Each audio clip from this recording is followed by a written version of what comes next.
Thank you again, Khaki Heritage, for this wonderful opportunity. And thank you, everybody, for sticking around while we sorted out technical difficulties. Today, I'll be talking about the prehistoric archaeology of forested spaces, trying to look at how we can use forested spaces to get this insight into our human past. I think, as Ajay was mentioning during the introduction, we usually look at forests and think of, say, animals, the rich flora, the fauna. I mean, we, for ourselves, when we've been working in Bandhavgarh, everybody talks about tigers. So here we're trying to see that there is another aspect beyond just the natural, and that is the cultural. So that's where this work is situated in. Uh, to set the groundwork, 21% of India is covered by forests or forest spaces. So this makes it like the ninth most in terms of landmass in all over the world. So which means that this has a rich potential for understanding human past. Not just that, at least a lot of these spaces come under some kind of say central or state authority that restricts human activity inside.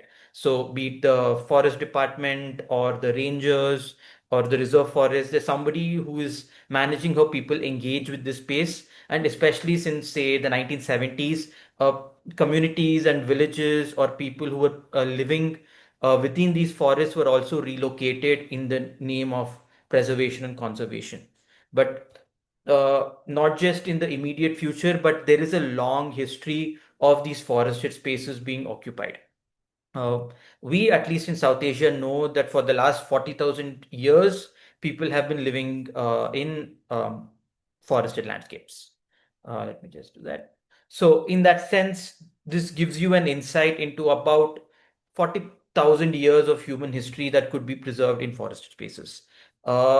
If any of you had joined a couple of weeks ago, Dr. Malvika Chatterjee gave a wonderful talk introducing prehistoric archaeology on this portal itself. But those who might not have been a part of it, I'll give you a brief introduction to what is prehistory. So it is the time period before we have writing.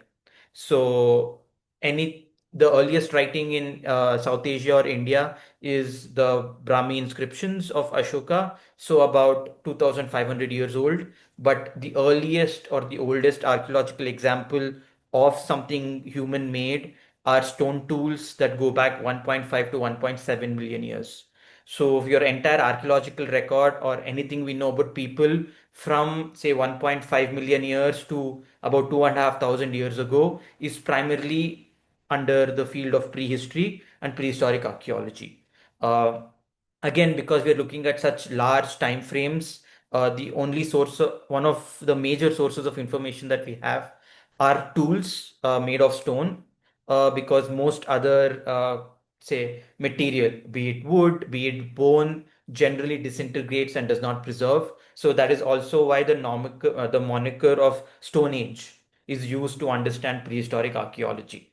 While we are looking only at forest spaces here, prehistoric archaeology and prehistoric sites have been found in a wide range of contexts, in grasslands, in along hill slopes, in river valleys, in scattered grasslands and woodlands. So prehistoric people lived anywhere and everywhere. However, when we look at modern day foraging or hunter gatherer communities, they're generally associated with forest spaces.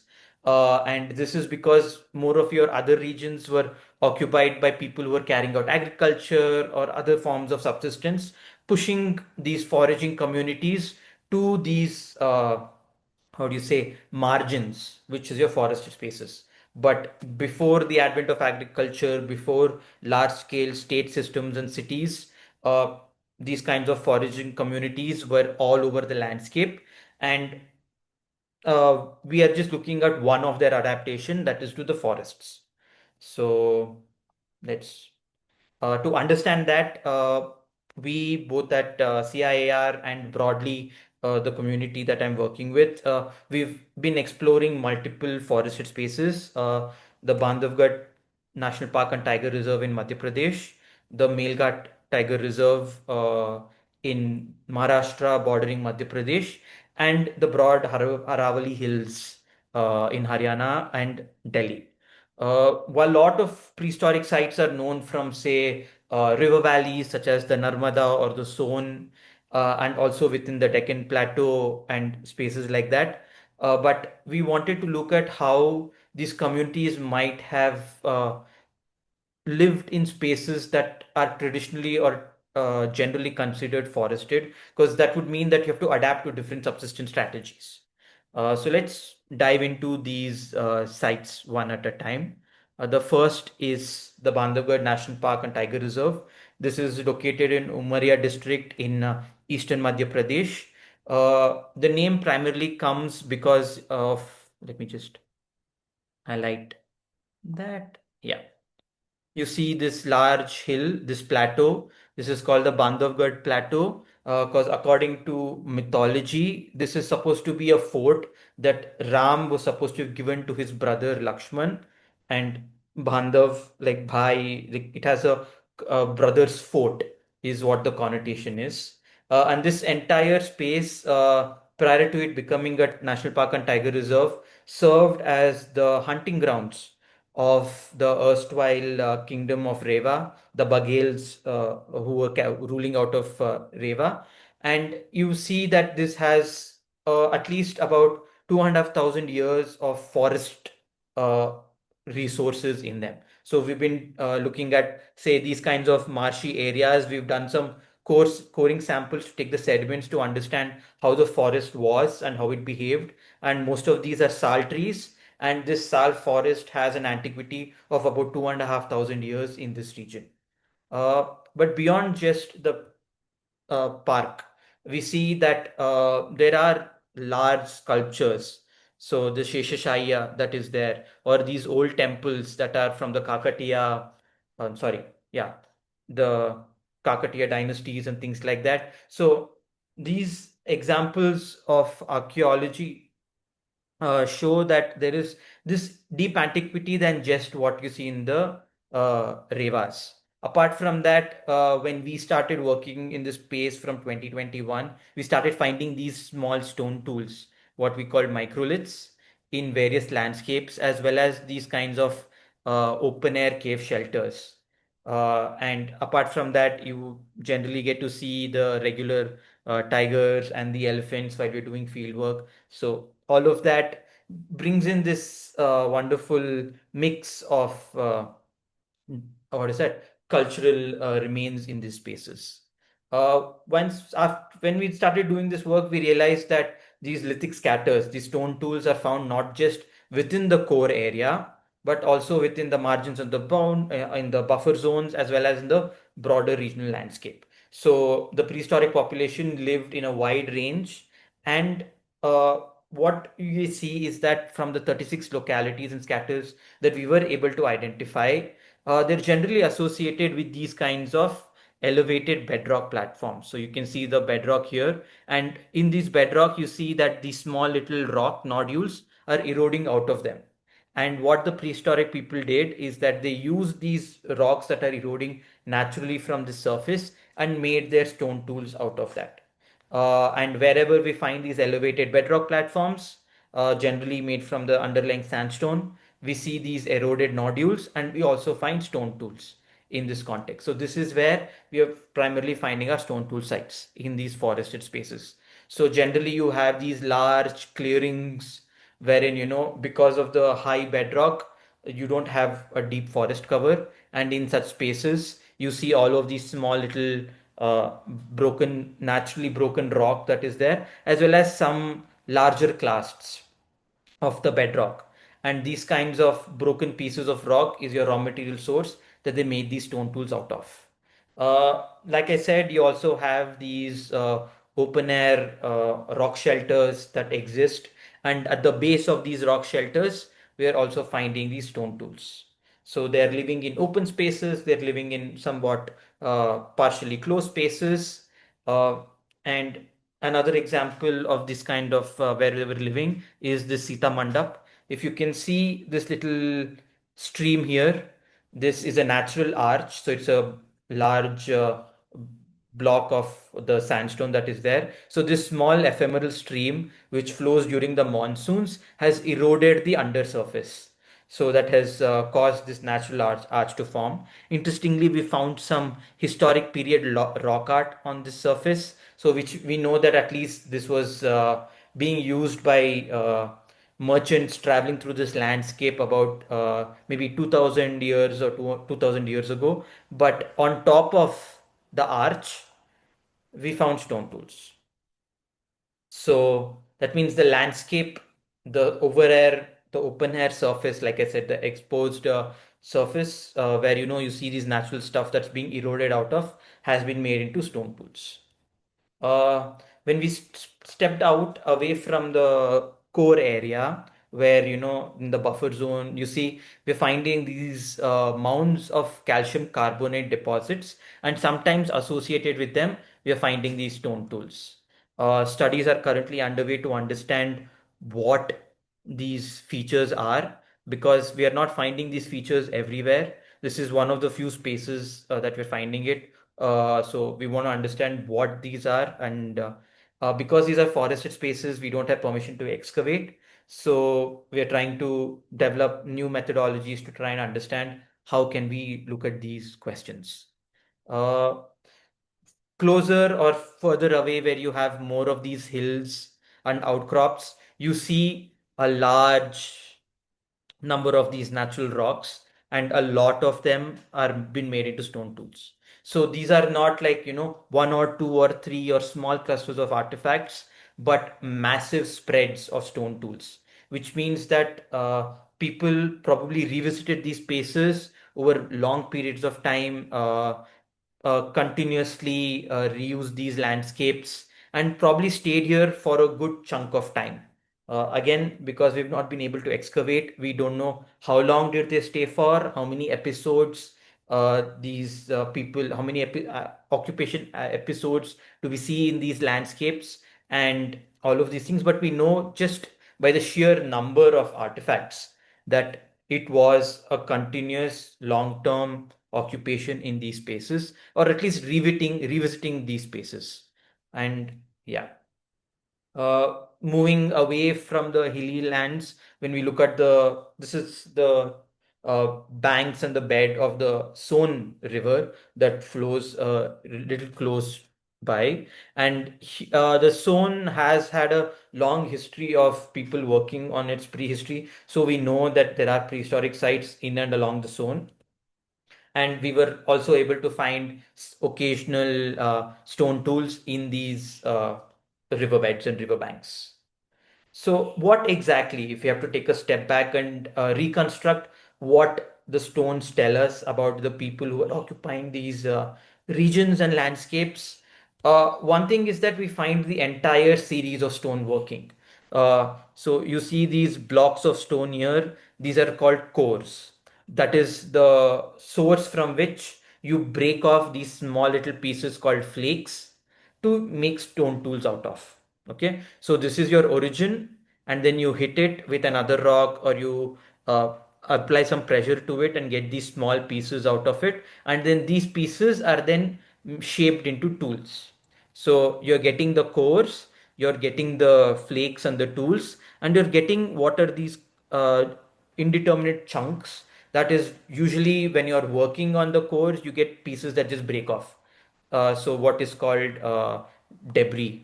So because we're finding this debris, we are finding the cores, and we are finding the flakes and the tools. The entire manufacturing process is seen at these sites. So which means that this manufacture and use of these stone tools happened at these sites. So that means while people were moving around in the landscape, they were still making all the stones using local raw material. And as we saw previously, these sites that have these rich local raw material resources could have been a reason that drew people to settling into this region. And apart from the fact that you have the river nearby, the plants, the animals that still are an important facet of this landscape, and the readily available raw material sources, this could have been these different features, your factors for why prehistoric populations lived in these landscapes. Uh, Not just that, what we also see is that different kinds of rocks were eroding, and they used all of the different rocks that was available. Moving forward, I'll show you another interesting raw material also. But what this shows is that the manufacturing process could be flexibly adapted to whatever rock that they got their hands on. And this gives you an insight into their mental ability, wherein they had a form, had an idea or something in their mind, and they were able to translate that despite the differences in raw materials to get what they want. So this cognitive flexibility is another insight onto these prehistoric populations and people that we see. uh, Again, you see these are very small tools. The scale is about 8 centimeters, so a lot of them are about 2, 3, 4 centimeters large. And this is very difficult to use on its own. So what used to happen is that a bunch of these would have been hafted onto some kind of a handle, either made of wood or bone or horn, and used as a composite artifact. Like you're taking this stone bit, attaching it to a handle, and then using it.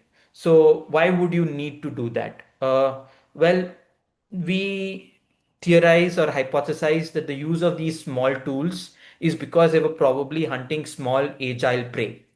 You need large tools to take on large animals like elephants, but you can't use the same large tools to hunt small agile animals like deer or antelope.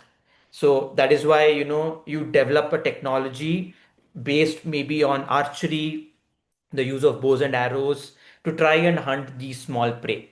And when you have to resize your technology to smaller animals, maybe your stone tools also became very small.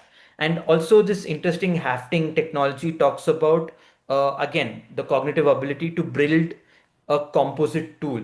So you have to make the stone tool separately, you have to make the handle separately or a haft separately, and then you need another technology to bind the two together. Either you're using some kind of sinews or ropes or naturally occurring tar or resin, but the ability to take three different technological processes, merge it together to make one tool to use for whatever you need. So this talks about how, they are trying to use whatever resources they have to continue to exploit whatever natural resources that they have. And what we see is that this similar microlithic technology is used over this broad landscape across the Bandhavgarh National Park, across its buffer zone, across even the broader landscape. That shows that, people who occupied this space or used this space generally moved around or interacted with each other. Again, the similar technology is seen along the Narmada River Valley, along the Son Valley. So we're looking at possibly broader spheres and realms of socio-cultural contact. Again, this is something that we need to undertake further studies by expanding beyond these forested landscapes. And that is something that we're planning to do moving forward, exploring other forested landscapes, expanding beyond the forest and the like.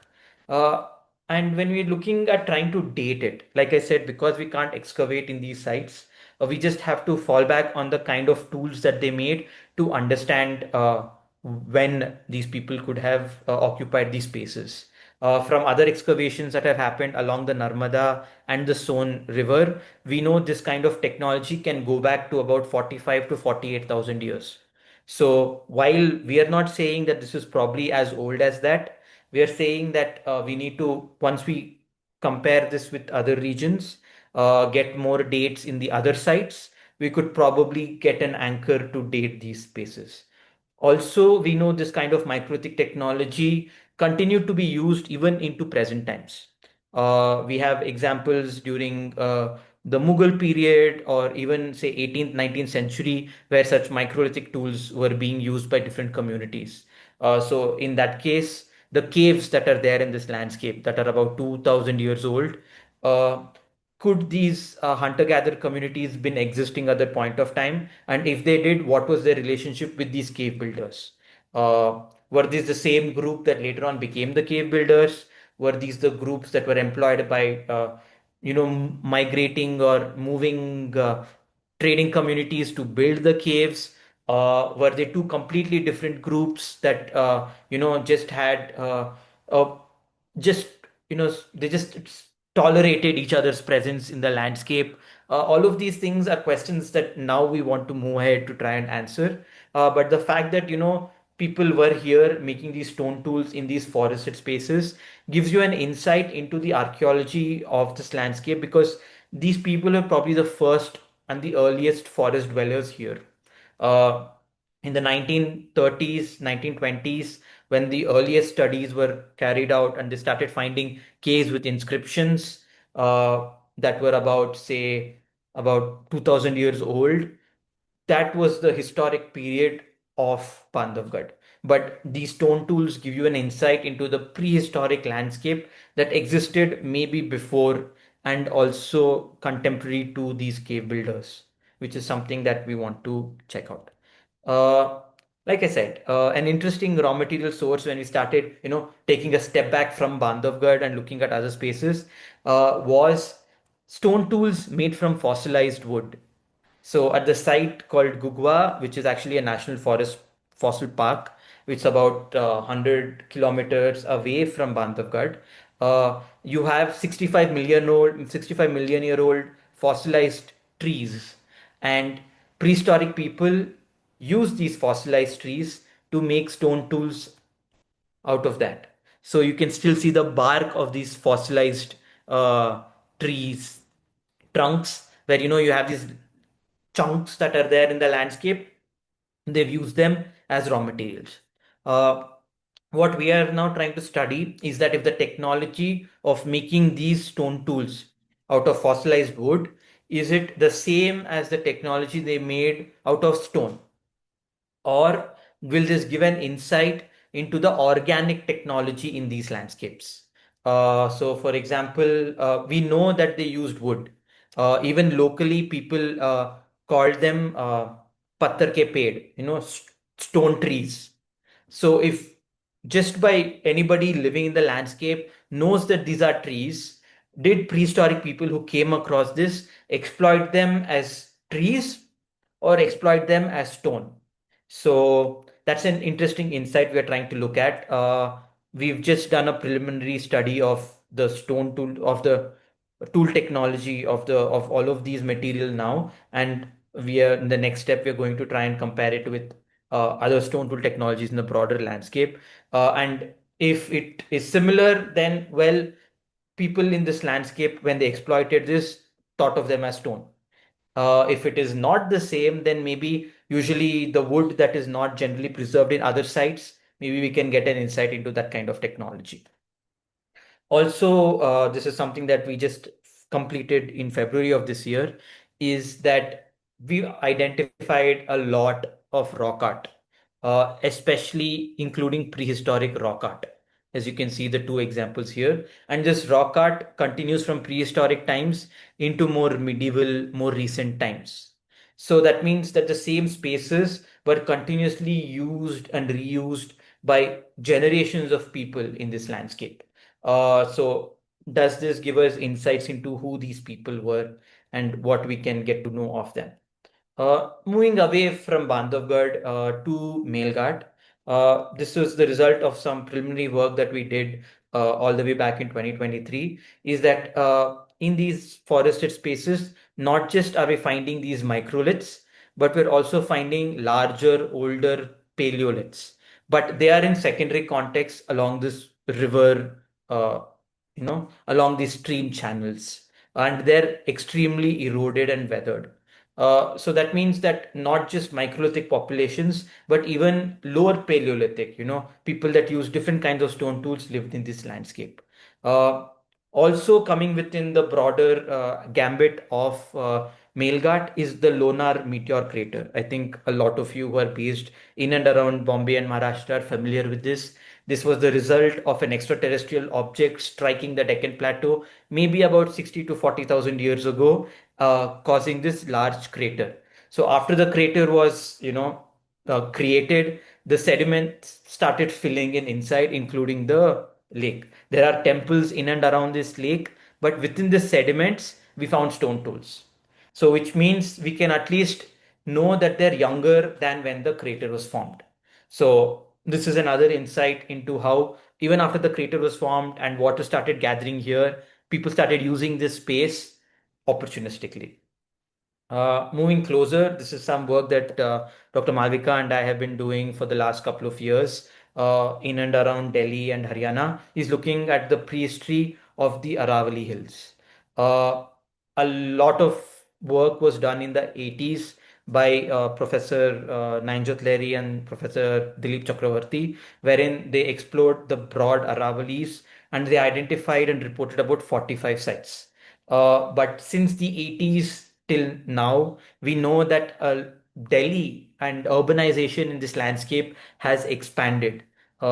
I think, as they mentioned, there is a lot of work happening in Bombay also in trying to preserve and conserve its archaeological heritage, and there are communities that are doing the same in Delhi. But a lot of this is towards its medieval cultural heritage. So we wanted to understand what the current state of this is, and we undertook widespread explorations. We continue to do that, and we see that in a lot of these spaces, we still find stone tools. So in these broad landscapes where you have the outcrops of the Aravalis that are still it themselves are contentious issues in recent years, we see that we are finding stone tools in these landscapes. So these are tools and technologies that could be over 100,000 years old and maybe older than even Yamuna is flowing in this region.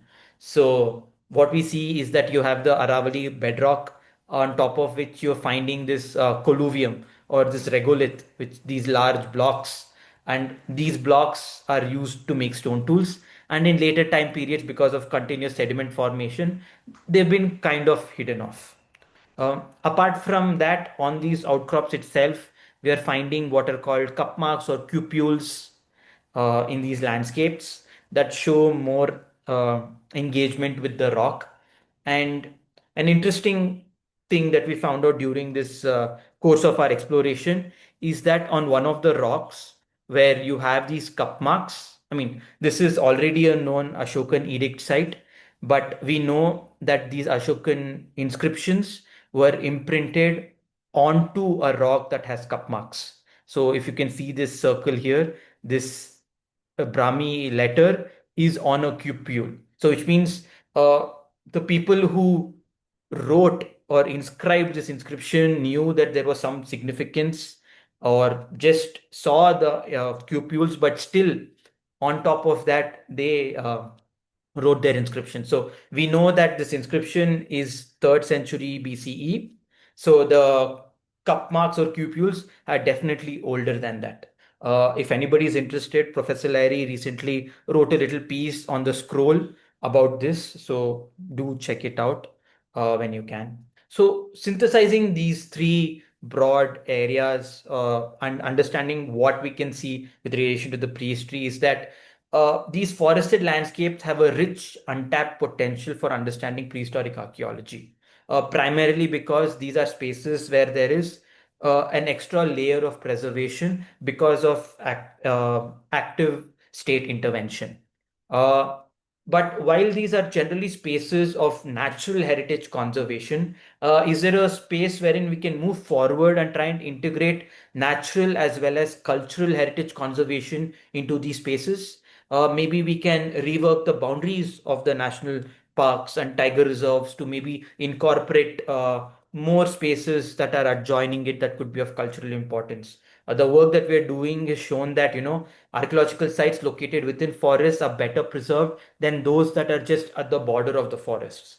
And in that case, uh, they are suspect to a lot of activities that result in its damage. So maybe moving forward, instead of just having cultural heritage management and natural preservation, conservation as two different trajectories, is there a way where we can bring it together?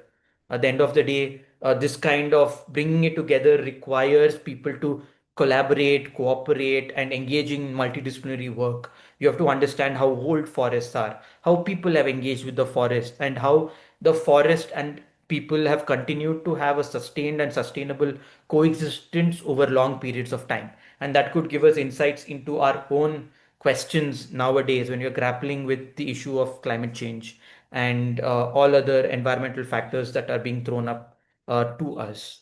However, while we are very positive in terms of its potential, there are also limitations that we need to understand. One is that in these forested spaces, visibility is very limited. You have trees, you have thick shrubs, you have the foliage. Everything makes it difficult to understand what is on the surface. And surface surveys are your primary tool when you're doing field to field archaeological exploration. So we have to probably develop new methodologies to understand that.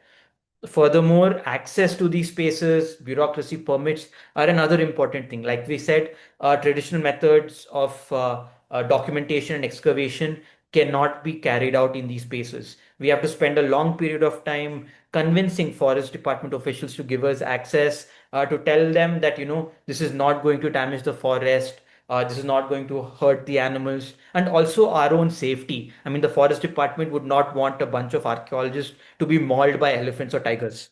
So, in that regard, it is this continued discourse and dialogue between them.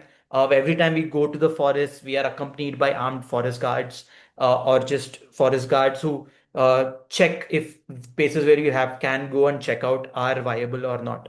Uh, we're also developing different ways of documentation because we cannot collect anything from the field to bring it. We are trying to develop digital ways of surveying the landscape, documenting the landscape, so we can get that data back to the labs to work on it. And also, the ever changing nature of forested spaces means that you can't just block it off like how you would do traditional archaeological sites and preserve it. So it's forcing us to rethink both our theoretical and methodological paradigms in how we study the sites, identify the sites, analyze the sites, interpret the sites, and even preserve the sites. And all of these conversations, if we can have incorporating multiple people, multiple stakeholders, can only lead to a better understanding of what is happening in these forests. Uh, Thank you so much. And we can open the floor for questions. Well, that's really interesting, Akash. Thanks so much. So I'll ask the first question. Sure. Essentially, you said this something very early on, and also you kind of ended with it, which is that you can't excavate freely. Hmm. And is this actually a blessing in disguise? I mean, by forcing us to kind of leave everything in place, the Hmm. forest is essentially still preserving the archives for the future, where you might have better technology, less damaging, and so on. But two sort of follow-on questions on that. Hmm. But also does that not mean, and I think you covered a little bit of this, that our picture of these forests will always be a little bit incomplete, right? And how much can surface finds alone really prove? Yeah. And you referred to this, but what are the kinds of non-invasive tools that we can use? So are we Hmm. using things like ground penetrating radar, drone surveys, soil chemistry that kind of let us see underground? Yeah. All these not practical in the dense forest, as you just mentioned. Correct.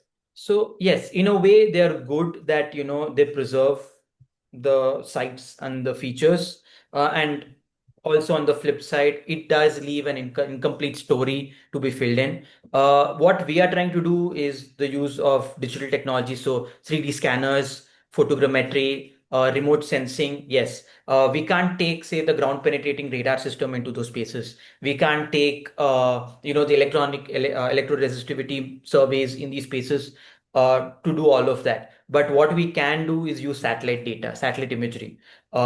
Hopefully we can, in some of these spaces, if they're open to it, engage in drone surveys where we can use lidar or other kinds of non-invasive methods, as you put it, to see what is one under the foliage and one under the ground. Yes. Also, moving forward, I think our continuous engagement with the forest department, while they might not be willing to excavate now, if we continue to show them the importance of this, if they see that there is relevance for their own conservation strategies and practices for why we might want to excavate, maybe we could identify spaces in the buffer zone wherein we could have controlled excavation.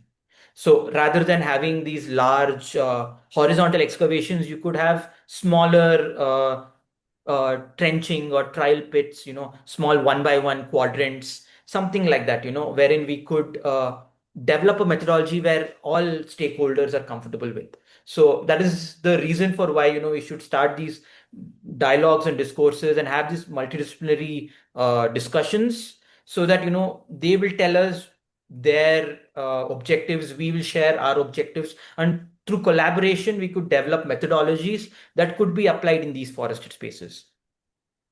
So when you say multidisciplinary, when Hmm. something is found in a forest, Hmm. who has sort of rights over it? Is it the ASI? Is it the forestry department? Where does it sit? We still don't know. That's a question that nobody's uh, been able to answer yet. We take permissions from everybody to be on the safer side, but that question of jurisdiction is always something that exists. So I think that's another reason why these dialogues should happen. Like I said, for the longest time, we've had these two silos of conservation, environmental and natural, as well as cultural. Conversations across these two fields of conservation have not happened to a large extent, but there is potential for that. So just going to the comments from the Sure. audience today. So Kushal asked a question, can you tell us more about the process of conservation, restoration, and carbon dating of the rock tools found? Okay. So, for example, we never collected any of these stone tools in the site. What we did was we just documented them on the site, took all our notes, and we just left them back there. So, where they were found, they were returned to that. So, we didn't have anything to do with conservation or restoration. And generally, also in these sites, because we didn't excavate, we didn't have to deal with that. But broadly speaking, rather than carbon dating the stone tools themselves, what usually happens is that we date the sediments that they're buried in.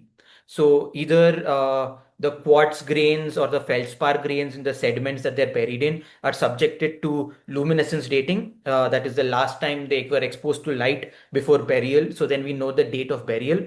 Or if we find charred organic material, so charcoal or burnt seeds or burnt bone, that is what we use for carbon dating. So all of carbon dating is only viable to date things about 50,000 years or younger.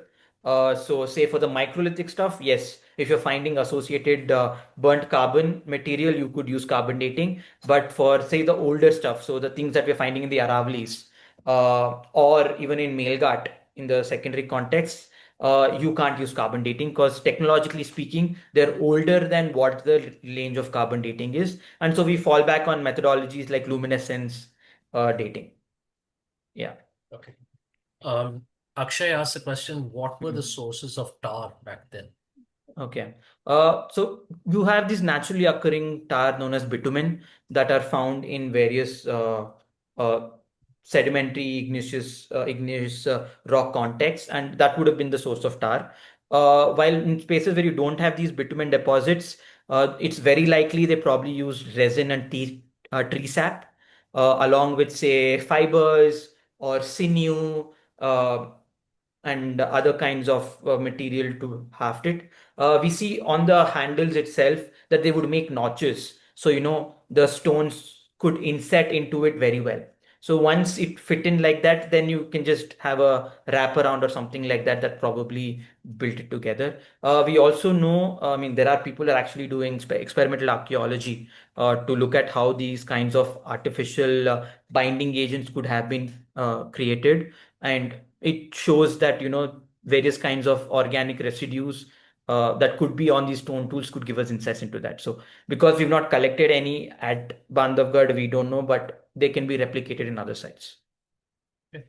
A comment and a question from Jyoti. Well, Yeah, comment is, saw these fossilized trees when I visited Bandhavgarh. Quite amazing. yeah. The question from her is, as Bandhavgarh is a tiger reserve, Hmm. how is a forest dug to find prehistoric tools? Or Hmm. is it checked in some particular areas? I mean, I guess the question is, how do Yeah, you identify where to go and do correct. your work? Okay, so we did a twofold approach. So while we were in Bandhavgarh, our objective in the Bandhavgarh archaeological project was to just understand the archaeology in the forest. So not just prehistoric archaeology. So we visited the temples, we visited the caves, we visited the sculptures, and along the way, we looked for stone tools. So it was not intentionally to look for stone tools. So that was one approach. And two, we had a couple of people who were part of the team who were using remote sensing data, so using satellite images to identify spaces of potential that we could go and explore. So those were the two spaces we looked at, and we never dug anything. It was whatever was visible on the surface. Um, Sabira has two questions. The first is, Yeah. it begins with, and how do you combat, and it is a combat by Hmm. the so-called development, quote unquote, and destruction of the Aravali range. They wanted to cut it down. Wouldn't the Thar advance? I mean, yeah, I mean, the advance and retreat of the Tar has multiple factors, one including the windward, the blocking effect of the wind that the Aravalis it themselves has. Uh, See, the question of development, destruction, it's at the end of the day what the people, the society, the governments, their priorities. Uh, so it is this I mean, conservation has to be from the ground up. It can never be a top-down approach. It has to be a grassroots initiative that highlights the importance of a cultural heritage in the landscape and pushes for that as its priority. If you're only looking at conservation top-down, then it is up to powers beyond us to decide what is important to be conserved and what is good enough to be sacrificed in the name of development. And I think this continuous negotiation between the various stakeholders is how things that are important come to be preserved. Her second question actually is interesting. I have a follow-on to that one. And the question Sure. that Sabira has is, Hmm. how do you get school children interested or knowledgeable in conservation or Hmm. even preserving heritage? And my follow-on sort of add-on to that, I would say, is that who funds this kind of work? Because see, wildlife gets big money Hmm. and a lot of public love, right? Does archaeology, prehistoric archaeology, struggle to compete? And how do you make the case for it? Yeah. Okay. So, how do we get school children interested? Conversations. I think for the longest time, the way the past is taught is not really the most fun. There's a focus on dynastic or individual centric understandings of the past. I think we need to take a step back and look at the past as a bunch of processes, a bunch of cycles, a bunch of different kinds of processes, and tracing how these processes have played out through time. If we do that, the story in history becomes more prominent, and that way more people get engaged with it. Uh, so, and also, one thing we also do is that we go to spaces and we talk about our work. Like forums like this, we have various schools, various institutions, to an extent, even the podcast that we put is to get these informations and knowledge that is generally in ivory towers to be more disseminated, to try and democratize what we know about the past. And also, not just that, is to enable people have their own tools to study the past. We don't have to tell them what the past is. We tell them how you study the past. Now go study the past, because there is so many ways to look at the past. We all have a stake in it, and all our interpretations have something to contribute. So there is no right and wrong history. There is just history or the past. So it's how we try and dig through that different layers. See, think of it as a whole bunch of blind people looking at an elephant. We're all looking at different parts of it, and so in its entirety also we are not looking at it, and we are not all wrong in looking at it. So the best way to do that is having conversations with every stakeholder, looking at their interpretations and integrating it to the best of our abilities. And one of the reasons to do that is to try and generate funding. Yes, environments, nature, wildlife have a lot of wonderful mascots that people would want to preserve. You have, say, the elephant family, you have the World Wildlife Foundation, you have so many different kinds of agencies that are willing to conserve natural heritage. We don't have the same regard of funding in archaeology generally, and prehistoric archaeology is even further marginalized within the archaeological community. So yes, but there is so much potential, and we could say that we spend so much of our time in the field, we don't know how to sell ourselves to these spaces to get the money. So, I mean, it is what it is. I mean, we work within what resources we have. And there are still individuals and institutions that are willing to fund this in their own scale. And that is what we work with. Yeah, so let me ask you a corollary to this. That is, Yeah. you co-host a podcast about Yeah. archaeology, right? Correct. Does talking to the public change how you think about your own research? Always, always. Because see, when we're in the field, we take a lot of things for granted. Be it terminologies, perspectives, frameworks. See, I can sit here and tell you, yes, it's very important to preserve an archaeological site. Uh, but people who are living in and around the vicinity of the archaeological site, they are the only ones who can tell you how will we preserve it, how should we preserve it, how should we engage with it.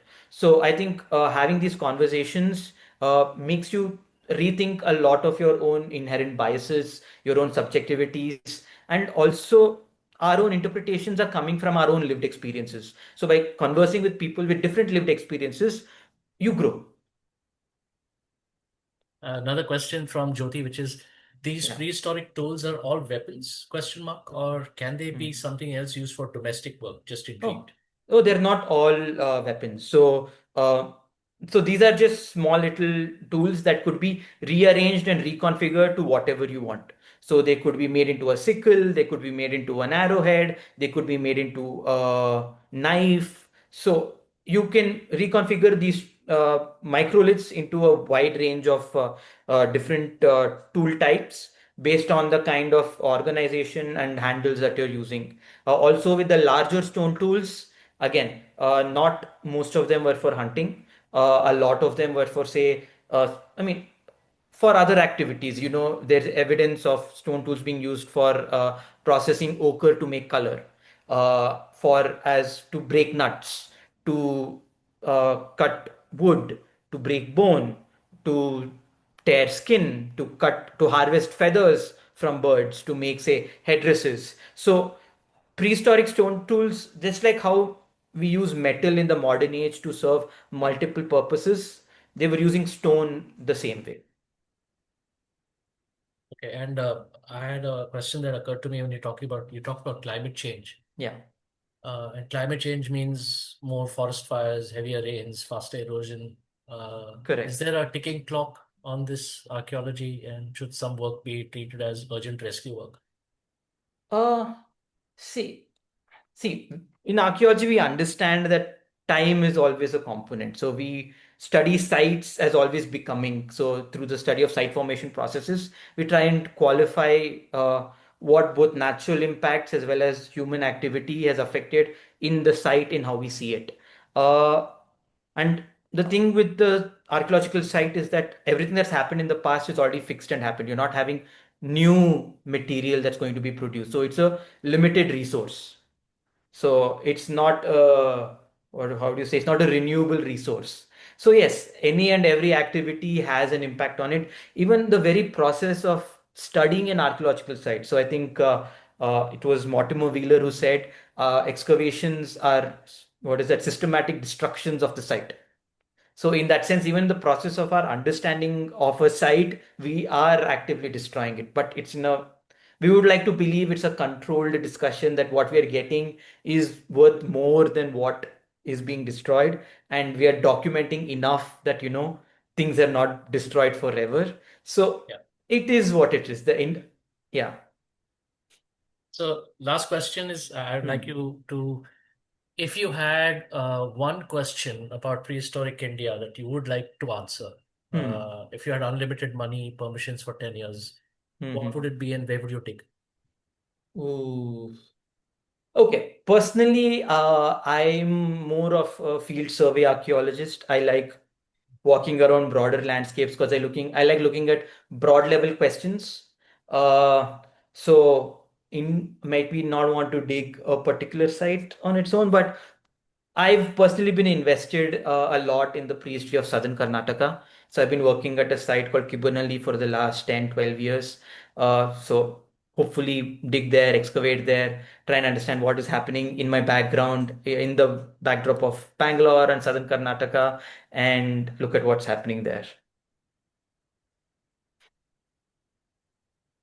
Well, I guess for most of us, we walked in kind of into this talk today thinking of forests as tiger country. I think certainly two things worth taking away from this. One is that we are walking out kind of also knowing that they're home to much older human story, right? One written in Yeah. stone, waiting under trees, under rock formations, of waiting for someone to notice it. And secondly is, to me, again, it seems like protecting our forest also means protecting our past. Yes, And the two of those, I think, ideally should go hand in hand. definitely. So, Akash, thank you very much for such a fascinating evening. Thank you so much, And Ajay. to everyone who joined us tonight, thank you for your time, your attention, your wonderful questions, and your patience while we had some technical glitches. Do check out Akash's podcast, Chip in Away, Yeah. if you'd like to keep exploring these ideas. So, please join me one last time in appreciating Akash. Akash, thank you so much, Yeah. uh, and good night, and thank you all for being here this evening. Good night. Thank you all again. It was wonderful opportunity.